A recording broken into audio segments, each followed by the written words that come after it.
15 years ago, I was 37 years old. My wife and I had our fourth child, a boy, after 3 girls. It was an exciting time in our life.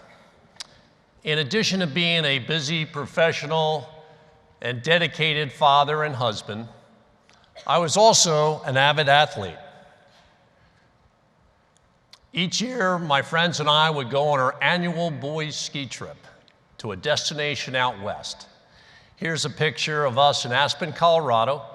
The far right is my best friend, Paul Reed, who's right here in the audience, an elite leader.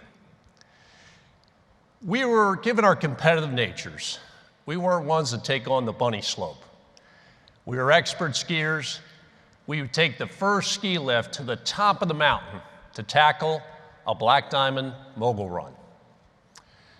But this year, the year I turned 37, I noticed that I couldn't make that cut in that mogul run that I used to come so easily to me. I found myself losing my balance, wiping out, even struggling to make it down the hill in one piece. I can remember vividly falling over and over and over. My friends waited for me at the bottom and said, "Hey, Tim, what's wrong?" And to my frustration, I couldn't answer them. I genuinely didn't know. I found myself having the same frustration playing tennis with my wife, a sport that came very easily to me. I felt like I was wearing cement sneakers. I tripped making that familiar dash to the net, and I fell returning a simple shot. I started to ask myself, is this what it's like to get old? Maybe this is what it's like to turn 40.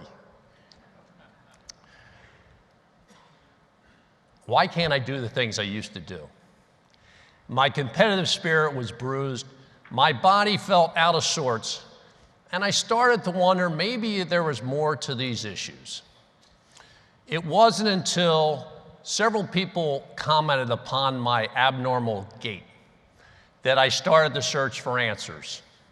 I met with many doctors until I met with a world-renowned neurologist at Johns Hopkins who diagnosed me with a rare genetic neurological disease called adrenoleukodystrophy. My only contact to this disease was my cousin Jimmy, who suffered severely from it. He became paralyzed, needing a feeding tube, and he died before the age of 20. I was terrified. I was heartbroken. I really felt hopeless. Was this going to be my future too? What would happen to my wife, my children? I couldn't believe this was happening to me.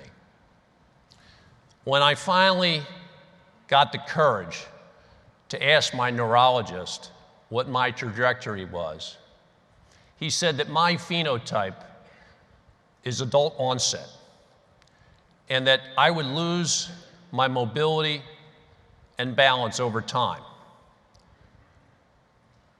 And he said I would likely be in a wheelchair by the age of 50.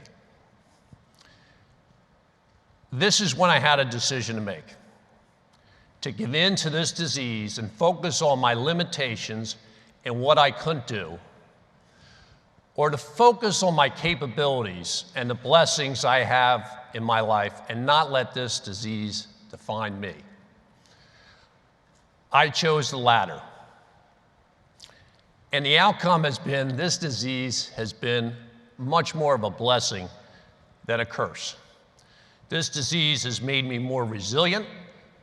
I've become a better leader, a better husband, a better father. And what I'd like to do is take you on my journey of what I learned along the way on how to adapt, adjust, and move on so you can too. You see, we all face challenges in life: a disability, an illness, a loss of a loved one, a divorce, maybe challenges you're having in work. Melissa Stockwell, an Army veteran who lost her leg in Afghanistan, says that the beauty of life is that when obstacles come our way, we have the power to choose how we deal with them. We can choose to grow from them, which in turn makes us stronger and shapes the person we are. I hope to give you a recipe that might help you if you're dealing with challenges today, big or small. I first think adapting is a mindset. I read a powerful book years ago that changed my thinking. It's called The Strangest Secret by Earl Nightingale. In this book, it unlocks a secret to success as well as a secret to failure. We become what we think about. I've had to adapt to my disease. I wear braces on both of my legs. I recently started using a cane. I struggled with this decision to wear these braces. I thought it might be a sign of weakness. I wondered what people would think about me. I worried how it would impact my work and my other activities. It wasn't until a colleague of mine at work and a good friend, Andy, came along, and he said, no. He says, these braces are going to help you with your mobility. They're going to give you greater confidence. You're going to be better at work and in life. Sometimes we all need a little Andy in our lives, don't we?